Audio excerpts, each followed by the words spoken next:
Sveiki. Vėl ir vėl sulaukiu klausimų, kokius mineralus, kokius vitaminus naudoti, ką Indrė tu naudoji. Ką jums naudoti, aš tikrai negaliu atsakyti, nesiimu šitos atsakomybės, bet pasidalinti, ką aš vartoju, ką aš naudoju, galiu drąsiai parodyti. Taigi, mano mineralai ir mano vitaminai, tai yra bičių produktai, tai yra žiedadulkės, valgau tokį gerą šaukštelį kiekvieną rytą, ir duonelė, jo šiek tiek mažiau, bičių duonelė, va taip. Pasėmiu tiek ir tam pačiam kąsnyje, kaip taisyklė, yra keli gvazdikėliai. 4-5 gvazdikėliai.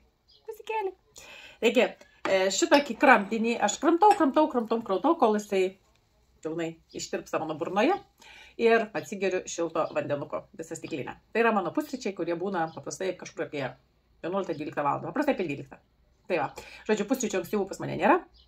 Pradedu vėlai ir mineralai, paprasti, gamtos mineralai, iš bitučių. Tai toks mano atsakymas į klausimą, ką aš naudoju, o ką jums naudoti, pasirinkti patiems. Tai va, toks pasidalinimas, iki pasimatymo.